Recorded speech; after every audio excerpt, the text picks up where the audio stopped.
18 de septiembre de 1983. El reloj de pared del pasillo central del Hospital Universitario San Vicente de Paúl, una pieza de metal oxidado y cristal opaco, marcaba exactamente las 23:45. Medellín no era una ciudad que durmiera en aquella época. Más bien, era una entidad que contenía la respiración bajo el peso de un aire cargado de humedad, humo de cigarrillo barato y el aroma dulce pero inquietante de la dama de noche. En aquel centro asistencial, el silencio no era una ausencia de sonido, sino un zumbido eléctrico persistente, generado por las viejas lámparas fluorescentes que parpadeaban rítmicamente, proyectando sombras alargadas sobre los pisos de granito pulido que olían a una mezcla penetrante de éter y desinfectante industrial. Cada rincón del hospital parecía estar impregnado de una fatiga histórica, una pátina de desesperanza que se adhería a las batas blancas de los enfermeros y a los rostros de los familiares que aguardaban noticias en las salas de espera. El juez de distrito, Jorge Jiménez, cerró la puerta de la habitación 402 con una lentitud casi ritual. Sus dedos, largos y manchados ligeramente por la tinta de los cientos de expedientes que revisaba cada semana, temblaron apenas 1 milímetro al soltar el picaporte de bronce. Dentro, el sonido rítmico y débil del respirador artificial era lo único que mantenía el vínculo entre su madre y el mundo de los vivos. El rostro de la anciana, reducido a una máscara de piel apergaminada y huesos prominentes, se quedó grabado en la retina del juez mientras él se ajustaba el nudo de una corbata de seda azul que sentía como una soga. Jiménez era un hombre de 54 años que cargaba sobre sus hombros no solo el peso de la ley, sino la responsabilidad moral de un país que se desmoronaba bajo la presión de un fenómeno que nadie se atrevía a nombrar en voz alta con total libertad. Sus pasos resonaron en la soledad del corredor. El eco de sus zapatos de cuero contra el suelo frío parecía anunciar su presencia a un hospital que, a esa hora, se sentía como un mausoleo. El juez Jiménez exhaló un suspiro cargado de agotamiento. Había pasado las últimas 14 horas redactando borradores de sentencias y revisando testimonios de informantes que hablaban de pistas que llevaban siempre al mismo nombre: Pablo Emilio Escobar Gaviria. En la soledad de su despacho, el juez creía que su anonimato y su rectitud eran escudos suficientes contra la marea de violencia que empezaba a cubrir Antioquia. Creía en la inviolabilidad del santuario familiar y en la pureza de la justicia, ignorando que en las colinas de Medellín el poder se estaba redefiniendo mediante el plomo y el efectivo.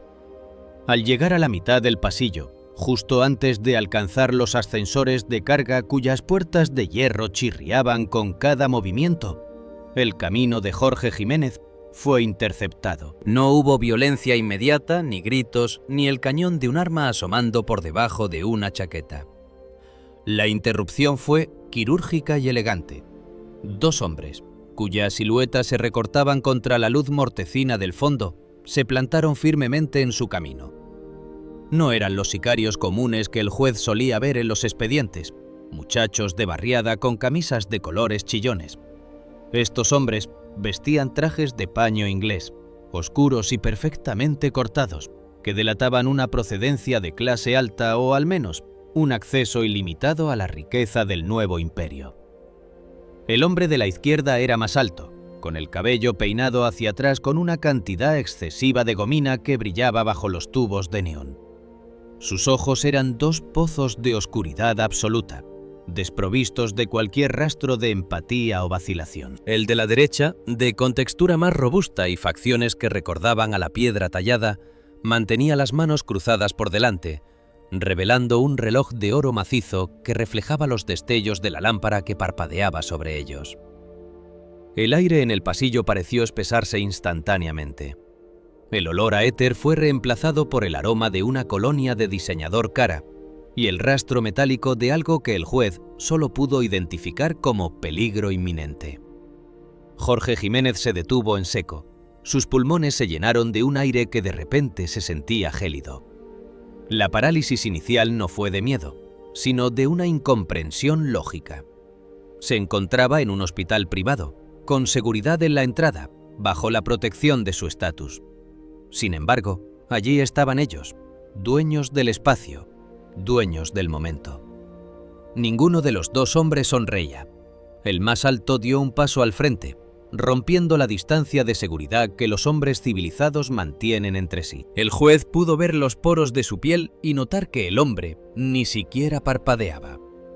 Sin decir una palabra, el individuo del traje oscuro metió la mano en el bolsillo interno de su chaqueta. El juez Jiménez sintió que su corazón golpeaba su pecho con la fuerza de un mazo de tribunal. Esperaba el brillo del acero, el estallido seco de un silenciador. Pero lo que emergió fue un rectángulo de papel fotográfico.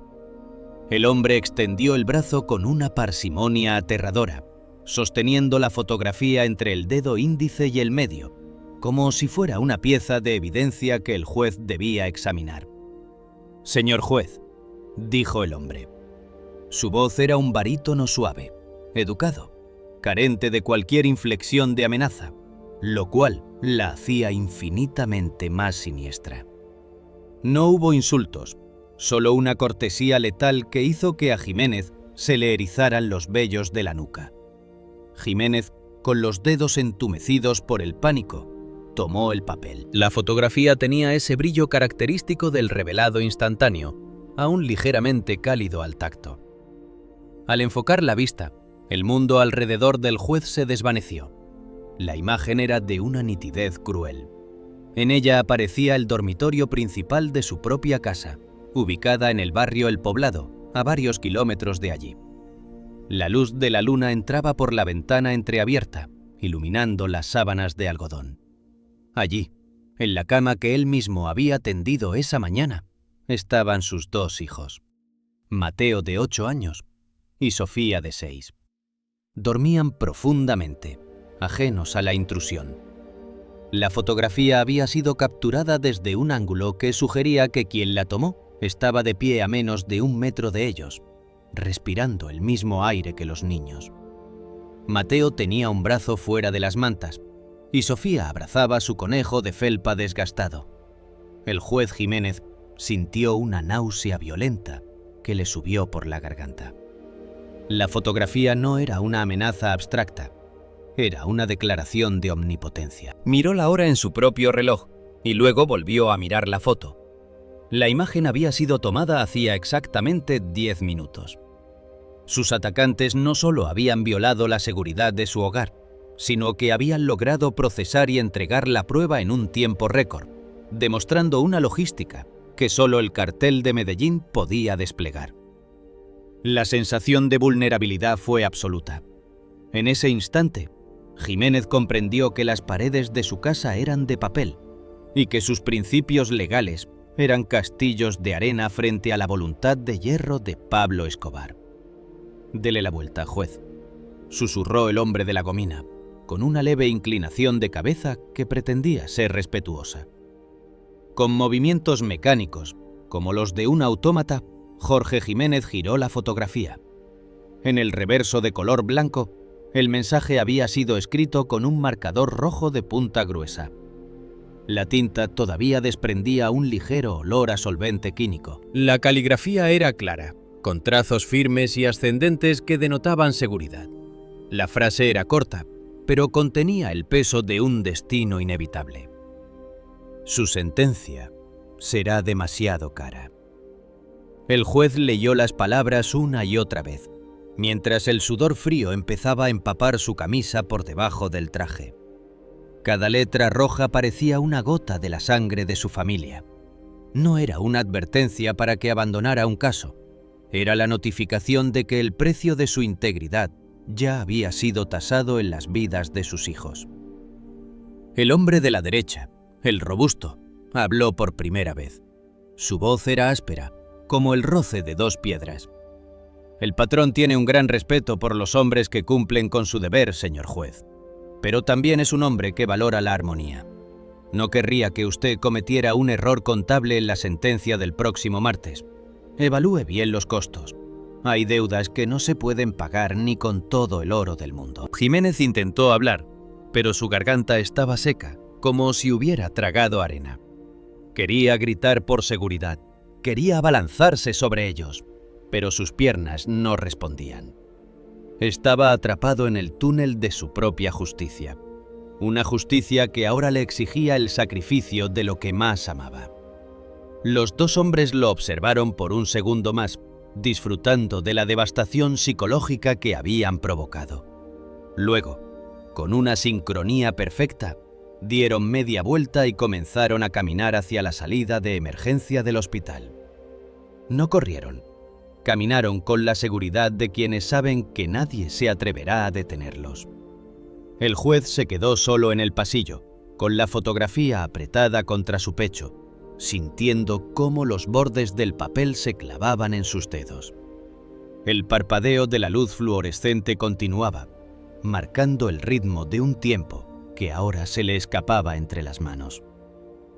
10 minutos. Sus hijos estaban a 10 minutos de distancia de una sombra que ya había estado en su habitación. Jiménez miró hacia la puerta de la habitación de su madre y luego hacia el camino por donde se habían ido los hombres. La soledad del Hospital San Vicente se volvió asfixiante. La estructura de su vida, basada en el Código Penal y el derecho procesal, se había fracturado irremediablemente bajo el peso de un marcador rojo y una cámara instantánea. Esta es la realidad de una guerra, donde no existen los frentes de batalla, sino los frentes de la intimidad. Una guerra donde el enemigo no busca tu rendición en el campo, sino tu alma en la tranquilidad de tu hogar. En los pasillos de Medellín, las sombras tienen ojos y el silencio tiene precio. Cuéntanos en los comentarios desde qué parte del mundo estás analizando esta historia de poder y traición, y asegúrate de suscribirte para no perderte ni un solo detalle de la cara más oscura de las guerras criminales que definieron una era. La historia del juez Jiménez apenas comenzaba, y el costo de su sentencia estaba a punto de ser cobrado en una moneda que ningún banco podía emitir. El aire del hospital seguía oliendo a muerte, pero ahora el juez sabía que esa muerte no estaba en la cama de su madre, sino acechando el sueño de sus hijos en la oscuridad de una noche que no parecía tener fin. Jiménez se desplomó contra la pared fría del pasillo. El papel de la fotografía se arrugó bajo la presión de su puño. Podía sentir el frío del mármol atravesando su chaqueta, pero era un frío insignificante comparado con el vacío que sentía en el estómago. Sabía que cada segundo que pasaba allí parado era un segundo más de ventaja para los hombres que habían estado en su casa.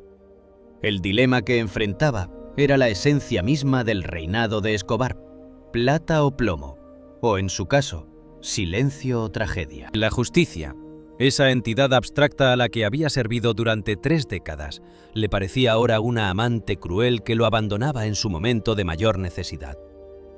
Mientras el juez cerraba los ojos, solo podía ver la letra roja en el dorso de la foto, brillando como una herida abierta en la penumbra del Hospital San Vicente.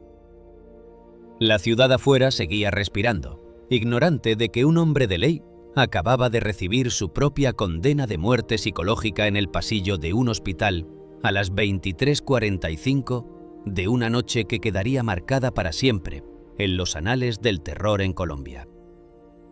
El despacho del juez Jorge Jiménez era un recinto donde el tiempo parecía haberse detenido bajo el peso de estanterías de caoba repletas de códigos penales y jurisprudencia acumulada durante décadas. El aire estaba viciado por el olor a papel viejo, cera para muebles y el rastro acre de un café que se enfriaba sobre un escritorio cubierto de expedientes. Sin embargo, sobre todo ese orden burocrático, reposaba una carpeta de piel negra que contenía el documento más peligroso de la historia jurídica de Colombia: el proceso de extradición de Pablo Emilio Escobar Gaviria hacia los Estados Unidos de América. Jiménez, un hombre cuya columna vertebral parecía forjada en el acero de la rectitud moral, observaba el expediente con una mezcla de respeto y náusea. Sabía que cada folio de esa carpeta era una sentencia, no solo para el hombre de Envigado, sino para quien se atreviera a estampar su firma en el acta final. Pablo Escobar, desde la opulencia febril de la hacienda Nápoles, procesaba la realidad con una lógica distinta. Para él, la justicia no era un ideal, sino una mercancía con un precio variable.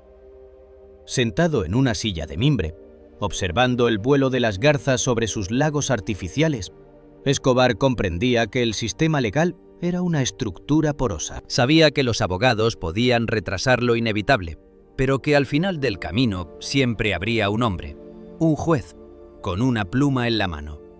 Y ese hombre era Jorge Jiménez. Pablo no buscaba la eliminación física inmediata del juez. La muerte de un magistrado de ese calibre generaría un mártir y aceleraría los mecanismos del Estado que él pretendía neutralizar. Lo que Escobar necesitaba era la legitimidad del sistema. Necesitaba que la propia mano de la ley firmara el acta de nulidad que lo mantendría en suelo colombiano. La operación de ablandamiento comenzó un martes lluvioso, bajo el cielo plomizo de Medellín. El primer contacto no fue violento. Un hombre de modales exquisitos, vestido con un traje de paño que costaba más que el vehículo del juez, se presentó en su despacho privado. No hubo preámbulos. El enviado colocó sobre la mesa de caoba un maletín de cuero italiano. Al abrirlo, el juez Jiménez fue golpeado por un aroma particular, el olor dulzón y metálico del papel moneda recién impreso. Eran $500.000 en billetes de 100, organizados en fajos compactos sujetos por bandas elásticas de color rojo. Jiménez, cuyos ojos estaban cansados de leer letras pequeñas, calculó rápidamente que esa suma equivalía a 20 años de su salario íntegro como magistrado. Era la jubilación anticipada, la seguridad para sus nietos, la salida de un país que se desangraba. «Señor juez», dijo el enviado, con una voz que era como el terciopelo sobre una navaja. «El patrón sabe que usted es un hombre de principios.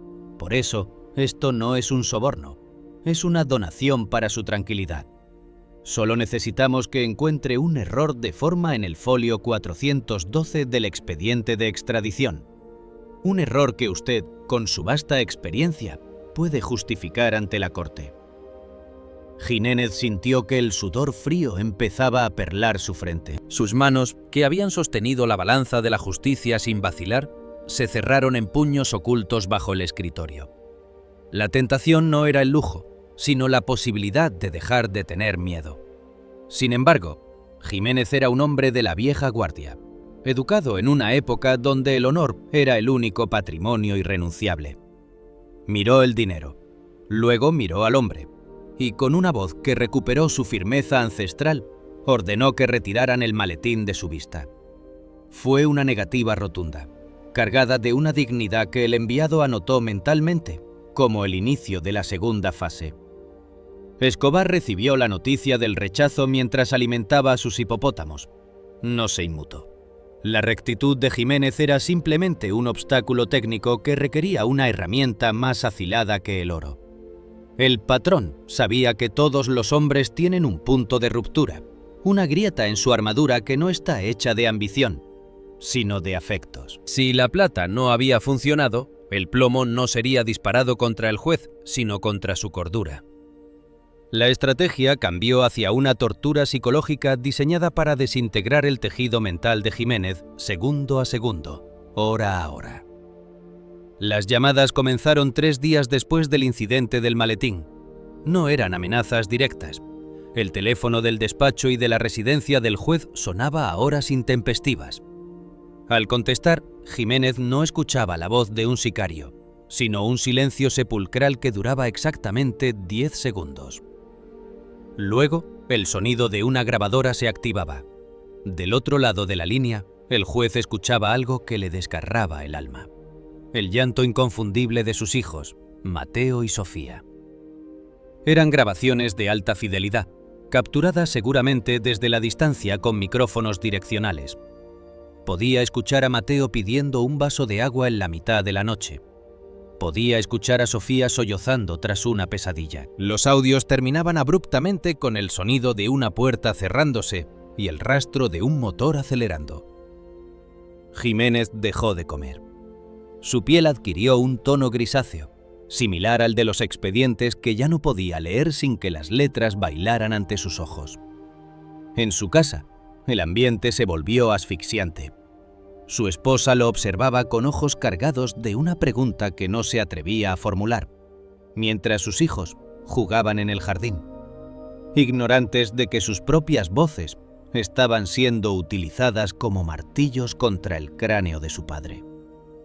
El juez revisaba las cerraduras 10 veces por noche. El menor ruido en la calle lo hacía saltar del asiento, con el corazón martilleando contra sus costillas. El miedo ya no era una emoción, era un parásito que vivía en su flujo sanguíneo. Escobar, en su fría omnipotencia, supervisaba los reportes de vigilancia sobre el juez. Sabía que Jiménez estaba colapsando. La instrucción para sus hombres era clara. No lo toquen, solo déjenle saber que estamos dentro de su cabeza. Pablo quería el consentimiento del juez. Quería que Jiménez llegara a la conclusión de que la única forma de salvar a su progenie era traicionando al Estado. El líder del cartel entendía que una firma obtenida a través del terror psicológico absoluto era más duradera que una firma comprada, porque el miedo nunca prescribe, mientras que el dinero se acaba. Un viernes por la tarde, el juez se encontraba solo en su oficina. El ventilador de techo giraba lentamente, cortando el aire pesado y caliente de Medellín. El teléfono sonó. Jiménez lo observó durante 3 timbrazos, con la mano suspendida en el aire, temblando violentamente.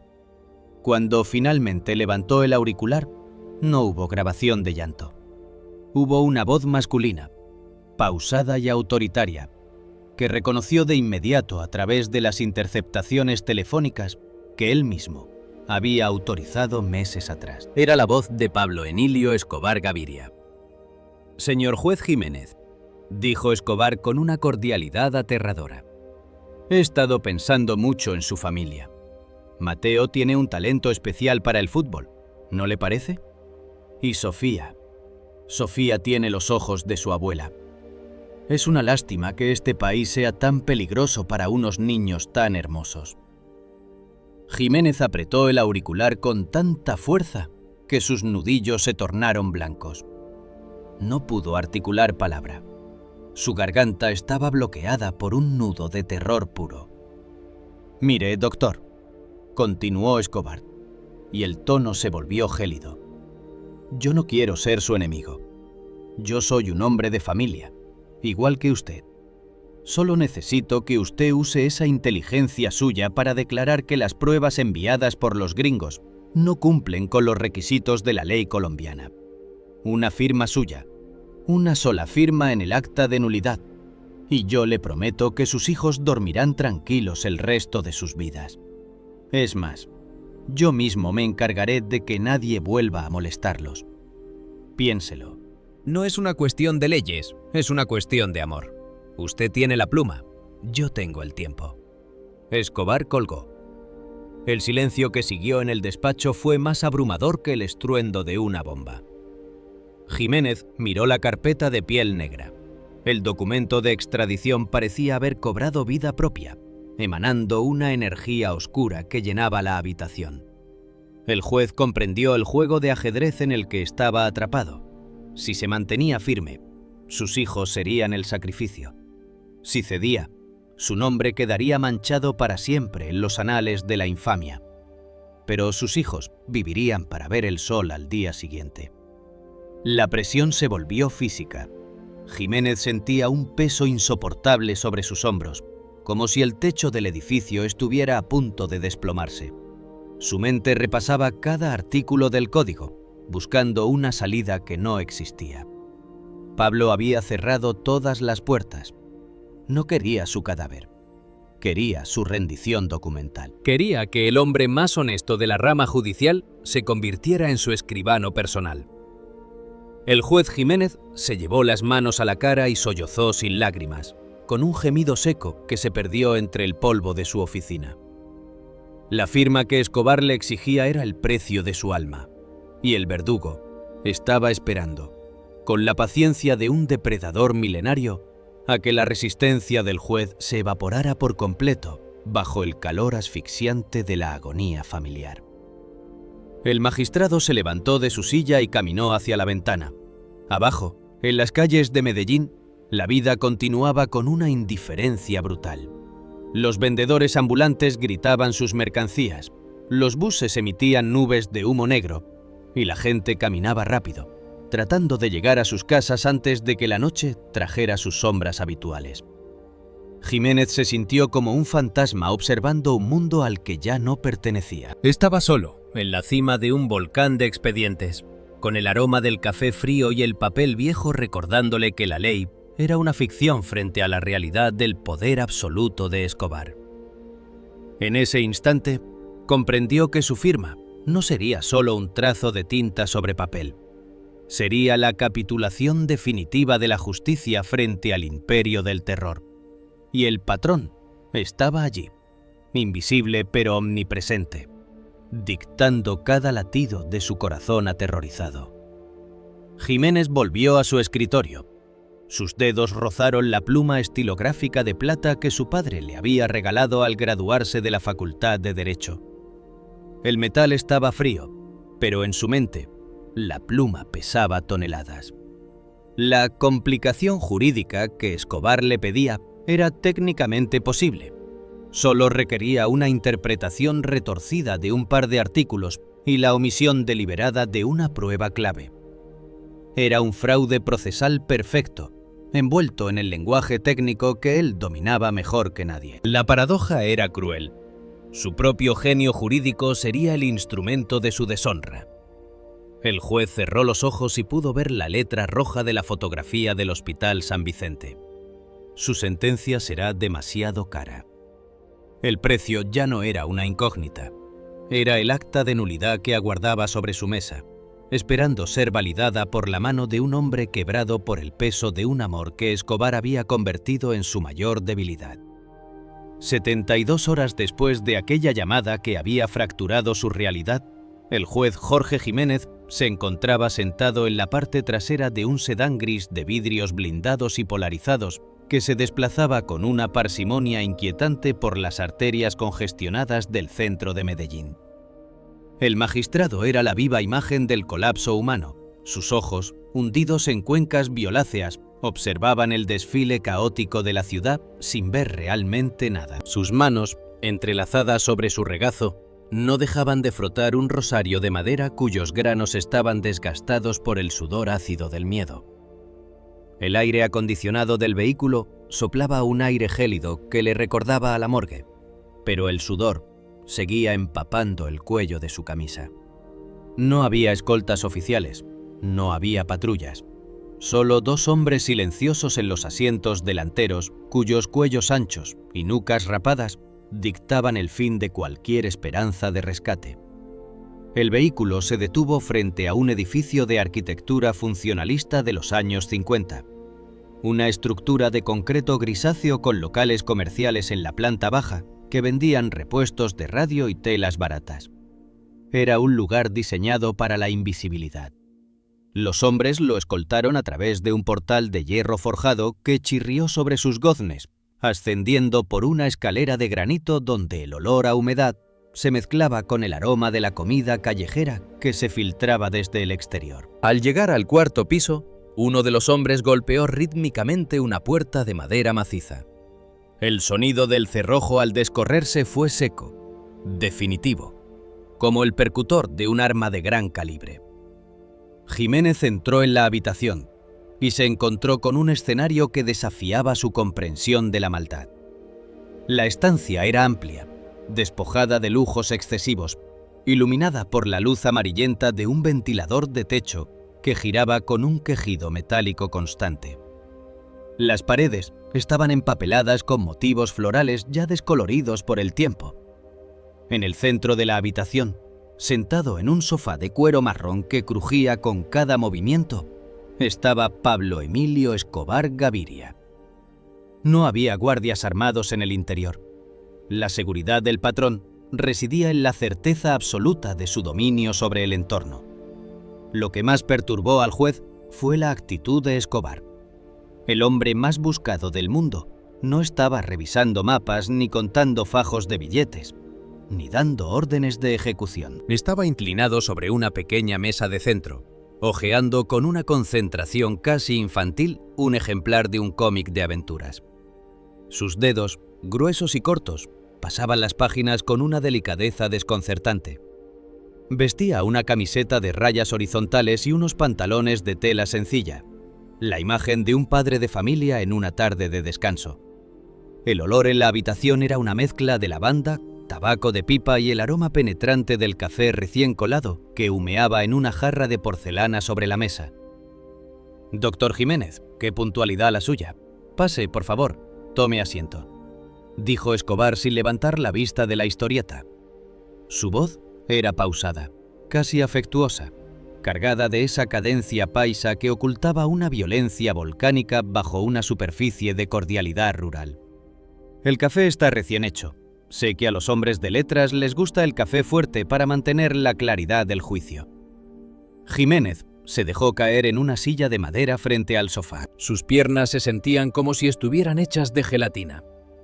Escobar cerró el cómic finalmente, dejando ver en la portada a un superhéroe en una pose triunfal, y fijó sus ojos en el juez. Eran ojos inescrutables, oscuros, orbes que parecían absorber la luz de la habitación sin devolver ningún reflejo. El silencio se prolongó durante varios segundos, solo interrumpido por el rítmico clac-clac del ventilador. Escobar sirvió una taza de café y la deslizó hacia el magistrado con un movimiento suave.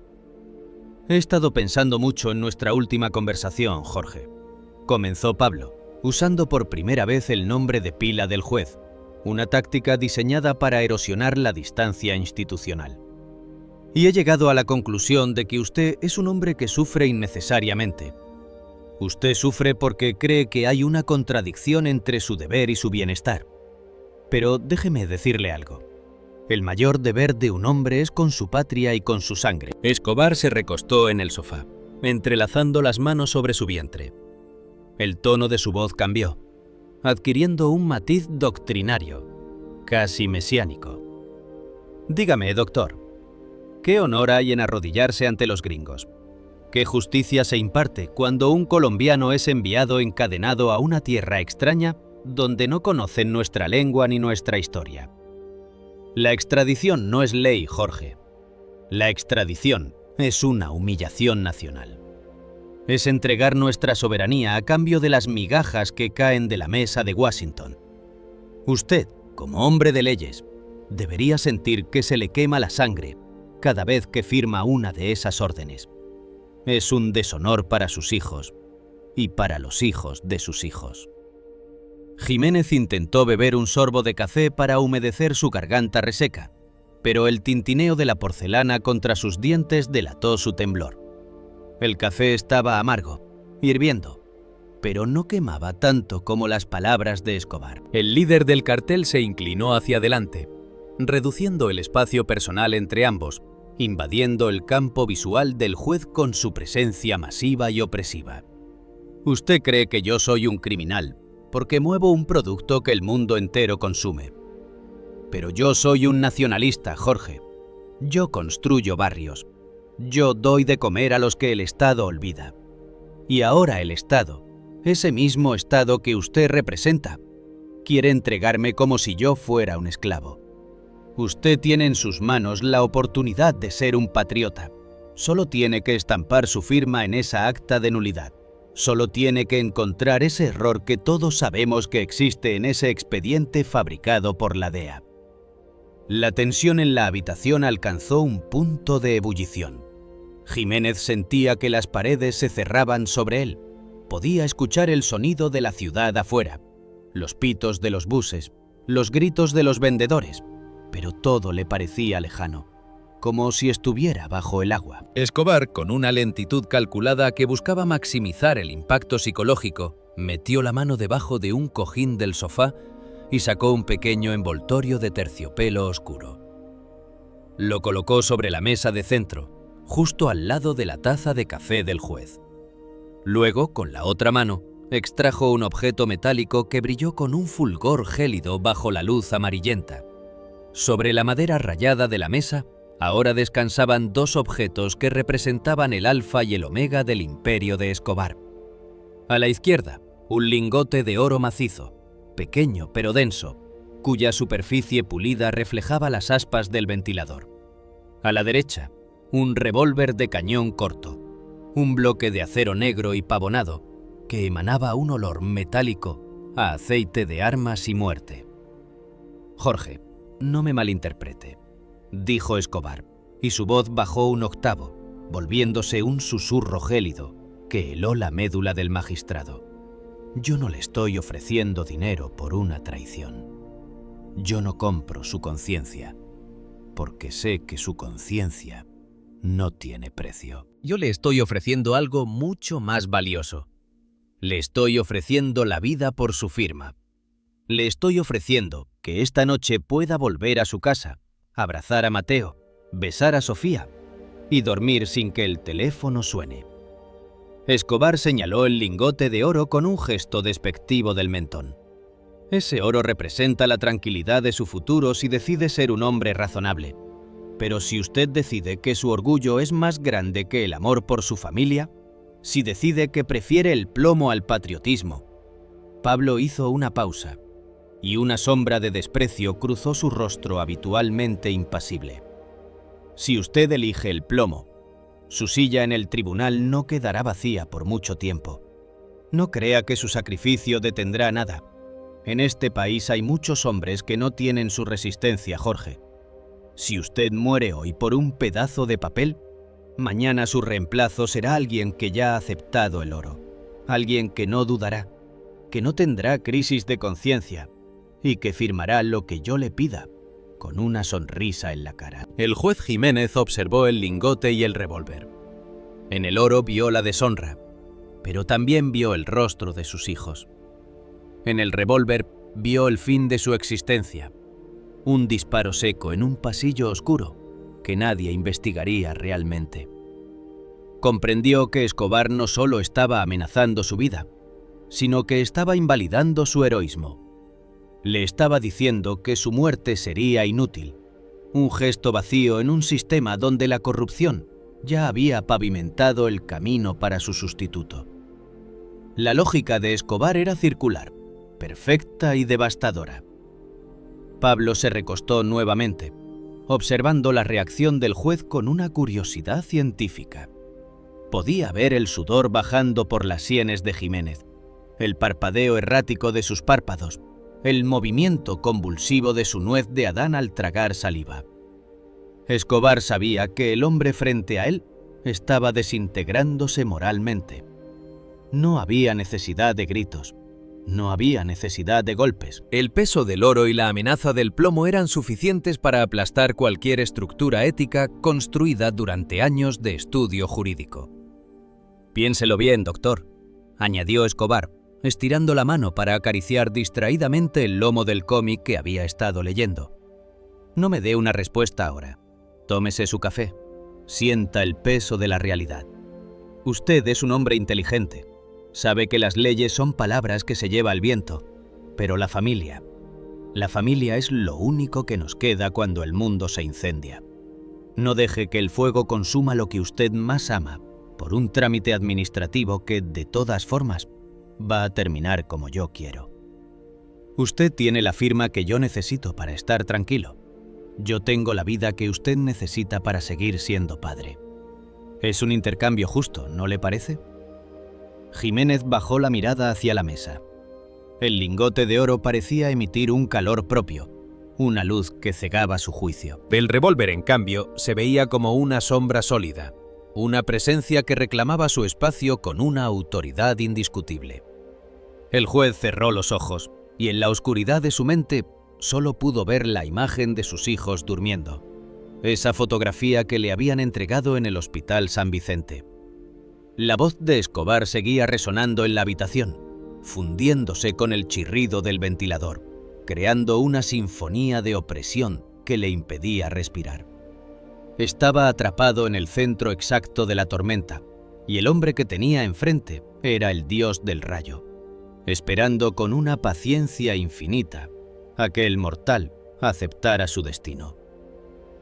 Escobar volvió a tomar el cómic, sumergiéndose de nuevo en las viñetas de colores, dejando al juez a solas con la elección más amarga de su vida, en una habitación sin salida, en el corazón de un Medellín que ya no reconocía la diferencia entre la justicia y el terror. La mano del juez Jorge Jiménez, esa extremidad que durante 3 décadas había sido el instrumento de la voluntad del Estado, pendía sobre el papel con una fragilidad que rozaba lo patético.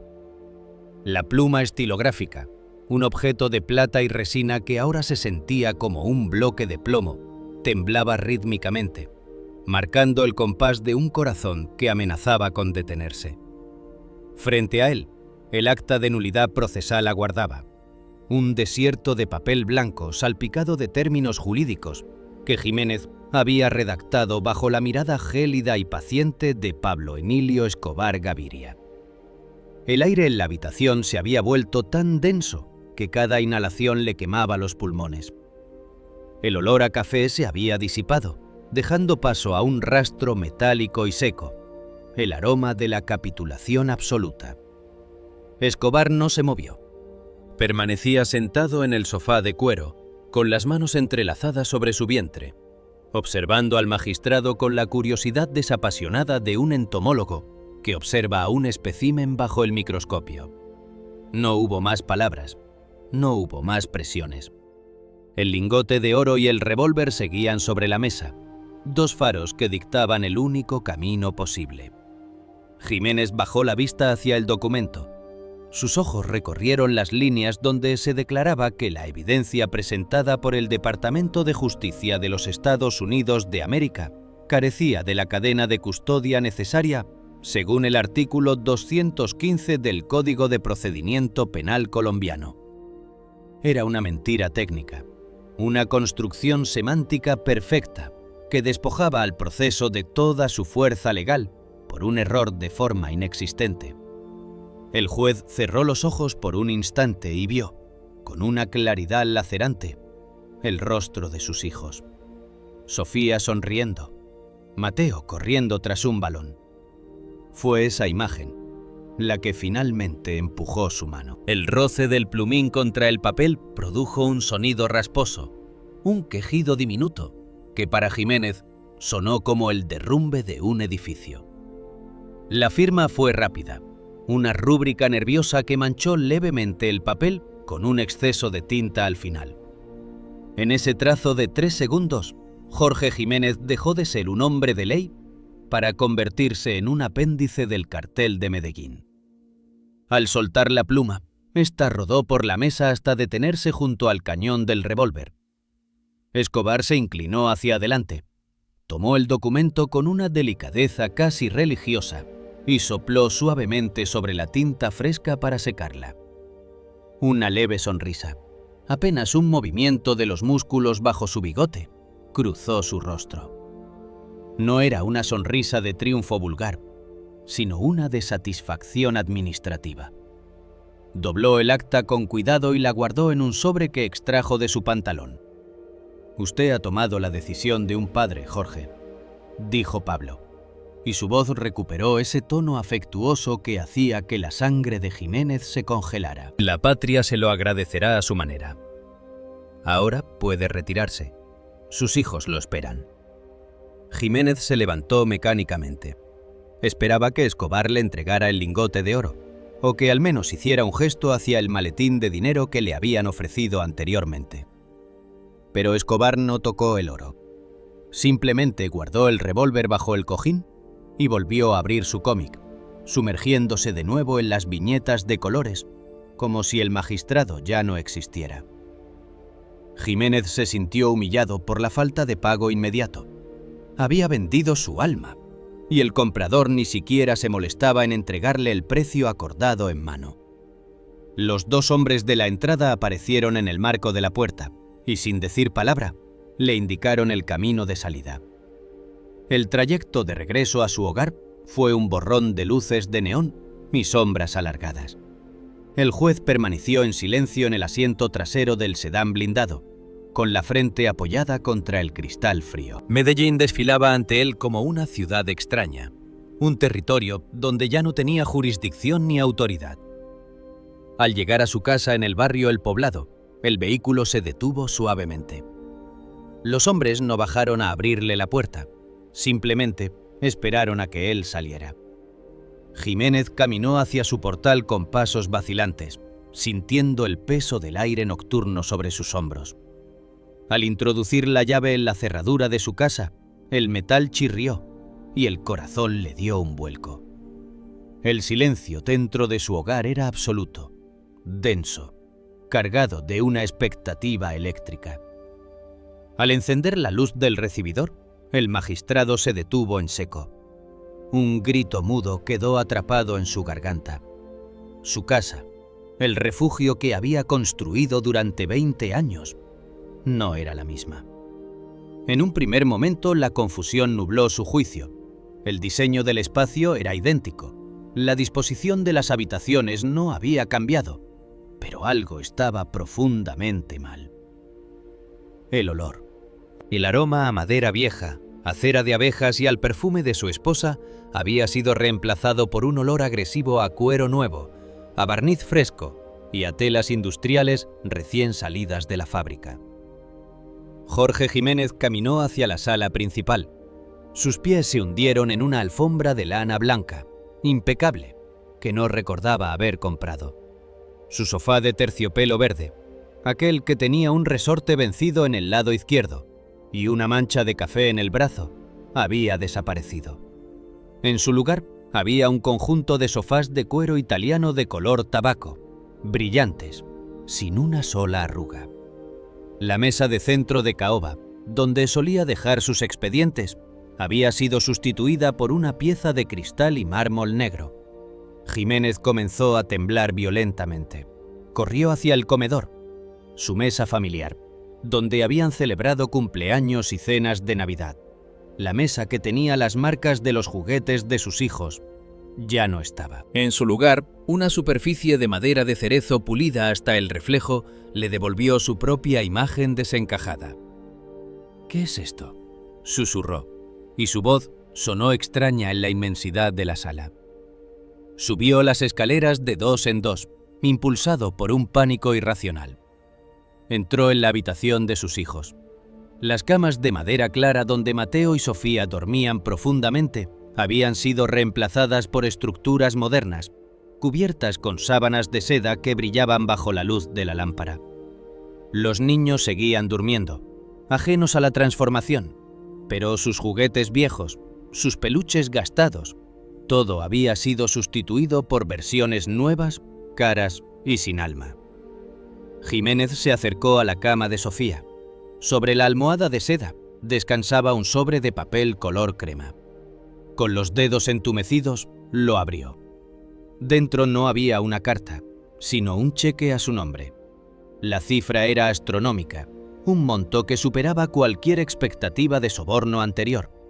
Pero no era solo un cheque. Al mirar hacia la cómoda, vio otro sobre. Y otro sobre el escritorio de Mateo. Jiménez bajó de nuevo a la sala, moviéndose como un fantasma en una casa que ya no era suya. En cada mueble, en cada silla, en cada lámpara, había un sobre pequeño. En el comedor, en la cocina, en su propio despacho. Al abrirlos, descubrió que eran cheques individuales por el valor de cada objeto reemplazado. Pablo Escobar no le había dado dinero por su firma. Había comprado su vida por piezas. Había despojado al juez de su pasado, de sus recuerdos materiales, de las huellas de su existencia honesta, y lo había rodeado de una opulencia impuesta que servía como un recordatorio perpetuo de su traición.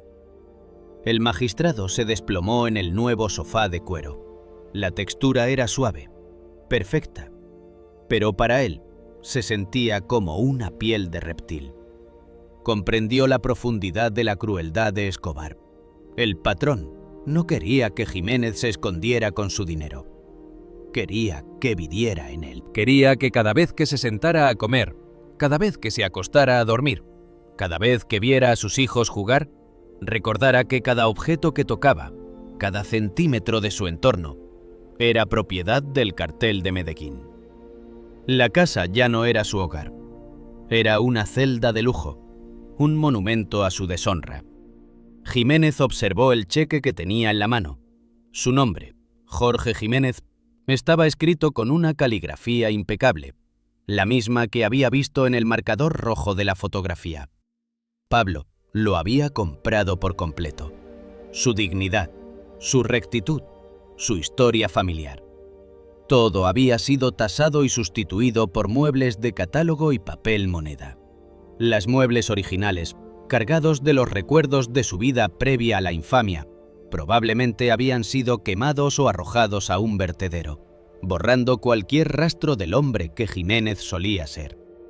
Un sollozo seco escapó de su pecho, miró a su alrededor y se sintió un intruso en su propia piel. El silencio de la casa ahora estaba habitado por la presencia invisible de Escobar. El patrón no necesitaba poner guardias en la puerta para vigilar al juez. El propio mobiliario era un ejército de testigos que le recordaban su crimen segundo a segundo. Cada cheque era un recibo de su alma. Jiménez se llevó las manos a la cabeza y cerró los ojos, pero incluso en la oscuridad podía sentir el olor a cuero nuevo y barniz, el olor de una vida que ahora pertenecía, en cuerpo y sombra, al imperio de Pablo Emilio Escobar Gaviria. Se quedó allí, sentado en la penumbra de su sala renovada, rodeado de una riqueza que lo asfixiaba.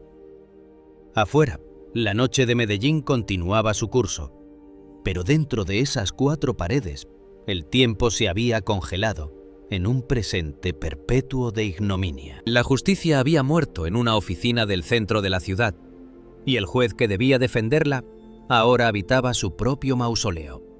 Una casa perfecta, nueva y brillante, que no era más que el vestíbulo del infierno que Escobar había diseñado para él. Jiménez comprendió que nunca más volvería a dormir de verdad, porque ahora, cada vez que cerrara los ojos, escucharía el rasguño de su pluma sobre el acta de nulidad y el sonido de los camiones de mudanza, llevándose los restos de su honor bajo la luz de la luna antioqueña. El eco de la firma del juez Jorge Jiménez no se detuvo en las paredes de aquella habitación clandestina en el centro de Medellín, sino que se expandió como una onda de choque gélida que atravesó el Caribe y llegó hasta los despachos alfombrados de Washington, D.C. La resolución de nulidad, redactada con una caligrafía que delataba el temblor de un alma rota, aterrizó en las mesas de análisis de la DEA y del Departamento de Justicia, como un acta de defunción de la soberanía jurídica colombiana. Los analistas estadounidenses, hombres de rostros curtidos y mentes pragmáticas, observaron el documento bajo lámparas de escritorio que proyectaban una luz cruda sobre el trazo de Jiménez. No vieron un error de procedimiento. Vieron el momento exacto en que la balanza de la justicia se había fundido bajo el calor del terror. Ese papel era la prueba irrefutable de que Pablo Emilio Escobar Gaviria no solo estaba ganando la guerra en las calles, sino que había conquistado el último reducto de la civilización, la mente de sus jueces. Para el gobierno de los Estados Unidos, el caso de Jiménez fue el catalizador de una comprensión brutal. Ya no se trataba de perseguir a un traficante de sustancias, se enfrentaban a un arquitecto de la demolición institucional. La táctica de plata o plomo dejó de ser un eslogan criminal para convertirse en un axioma sociológico. Los informes de inteligencia de finales de 1983 describían con una frialdad quirúrgica cómo el sistema judicial colombiano había quedado totalmente paralizado, no por una falta de leyes, sino por un exceso de realidad. La firma de Jiménez era el síntoma de una enfermedad terminal. Cuando el Estado no puede garantizar la vida de sus magistrados, la ley se convierte en un susurro frente al estruendo de un imperio que ofrece oro por la capitulación y plomo por la integridad. Mientras tanto, en Medellín, la vida de Jorge Jiménez se transformó en una coreografía de sombras y silencios asfixiantes. El juez vivía ahora en un mausoleo de lujo, una casa que olía permanentemente a fábrica, a ese aroma sintético y estéril del mobiliario nuevo que nunca lograba adquirir la calidez de lo vivido. Cada vez que Jiménez se sentaba en su escritorio de cerezo pulido para intentar leer un código, sus dedos rozaban la madera y recordaba el lingote de oro sobre la mesa de la casa de seguridad. El cheque que descansaba bajo la lámpara de lectura, emitido por una de las tantas empresas fachada de Escobar, era un recordatorio constante de que su voluntad tenía un precio exacto, tasado y pagado.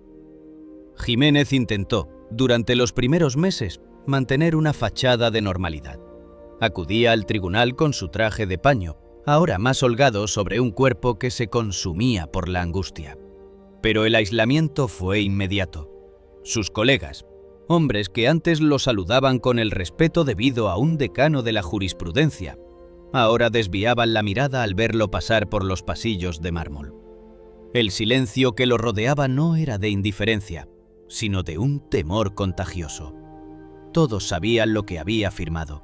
Todos sabían que seguía vivo, mientras otros caían bajo las ráfagas de las ametralladoras. En el Palacio de Justicia, Jiménez se convirtió en un paria, un muerto viviente que cargaba con el estigma de haber sobrevivido a un encuentro con el diablo. Escobar, con su genio perverso para la propaganda del miedo, no permitió que la historia de Jiménez se olvidara. No lo eliminó, porque un cadáver es solo una estadística que genera indignación, pero un hombre honesto quebrado es una lección permanente de impotencia. El patrón solía mencionar el caso en sus reuniones con otros capos, no con burla, sino con la satisfacción del que ha realizado una obra de ingeniería social perfecta. Para Pablo, Jiménez era un monumento vivo a su poder.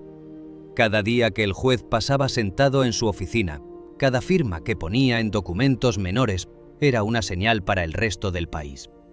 Si el hombre más recto de la corte se había arrodillado, ¿quién era el resto para intentar ponerse en pie? La caída moral de Jiménez fue más efectiva que 1000 bombas en supermercados.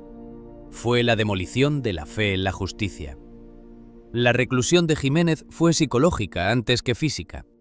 Dejó de salir a los clubes sociales, dejó de frecuentar las librerías del centro y, finalmente, dejó de hablar con su propia esposa. En la intimidad de su hogar renovado, el aire se sentía viciado por la presencia invisible de su comprador. Su esposa lo observaba con una mezcla de lástima y horror, consciente de que el hombre con el que compartía la mesa ya no era el Jorge que recitaba los clásicos del derecho, sino una cáscara vacía que habitaba muebles ajenos. Los cheques, guardados en una caja fuerte cuya combinación Jiménez olvidaba deliberadamente, eran como astillas clavadas en su conciencia. No eran dinero, eran los recibos de su dignidad vendida al por menor. A medida que pasaban los años, el juez Jiménez se hundió en una soledad absoluta. Su despacho, antes un centro de actividad intelectual, se cubrió de un polvo grisáceo que nadie se atrevía a limpiar. Los libros de derecho internacional, de tratados de extradición y de derechos humanos permanecían cerrados, como lápidas de una civilización que ya no existía para él. El mundo exterior solo le llegaba a través de las noticias de los periódicos, donde veía cómo la guerra que él había intentado detener legalmente, ahora devoraba a la nación entera. Veía los rostros de nuevos jueces, jóvenes e idealistas, que terminaban acribillados en sus vehículos, y sentía una envidia amarga. Ellos morían con el honor intacto, mientras él estaba condenado a la longevidad de los traidores. Pablo Escobar consolidó su leyenda sobre las cenizas de hombres como Jiménez. El capo entendió que la verdadera victoria no consistía en despejar el camino de enemigos, sino en convertir a esos enemigos en testigos de su propia derrota. El magistrado era para el cartel de Medellín una prueba de concepto. La honestidad es una mercancía de lujo que el Estado colombiano no podía permitirse proteger. Esta fue la gran tragedia que los analistas de inteligencia en Washington consignaron en sus archivos secretos. La guerra contra Escobar no se ganaría en los tribunales, porque los tribunales habían sido comprados con la vida de los hijos de quienes debían presidirlos. En sus últimos días, Jorge Jiménez pasaba las horas sentado en el sofá de cuero italiano de su sala, observando cómo la luz del atardecer de Medellín se filtraba por las persianas, iluminando las partículas de polvo que bailaban en el aire. No esperaba a nadie, no recibía llamadas.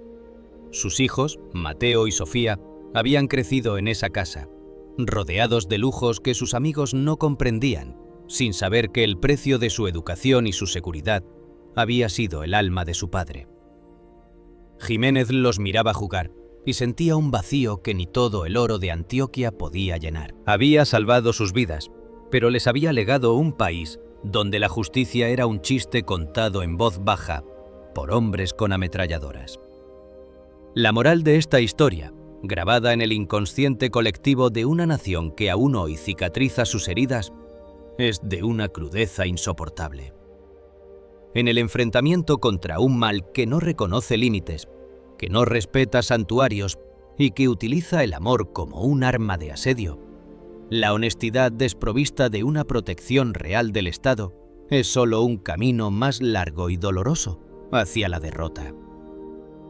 Jorge Jiménez fue el hombre que intentó sostener la puerta frente a la tormenta, solo para descubrir que la tormenta ya estaba dentro de su casa, susurrando el nombre de sus hijos. Pablo Escobar no solo eliminó a un juez, transformó a un símbolo de la ley en un monumento al silencio. El magistrado terminó sus días en el centro de su propia infamia, rodeado de muebles nuevos y cheques sin cobrar, mientras en las montañas de Medellín el patrón seguía dictando la sentencia de un país que aprendió, a través de la caída de un hombre justo, que el precio de la integridad es, a veces, demasiado alto para ser pagado por un solo hombre. El aire en la casa del Poblado siguió oliendo a barniz y cuero nuevo hasta el final. No hubo redención, no hubo perdón institucional, solo la lenta erosión de un ser humano que comprendió demasiado tarde que en el juego de Escobar, incluso cuando creías haber salvado lo que amabas, ya habías perdido lo que te hacía ser tú mismo. La historia de Jiménez quedó como un aviso para los navegantes de la ley.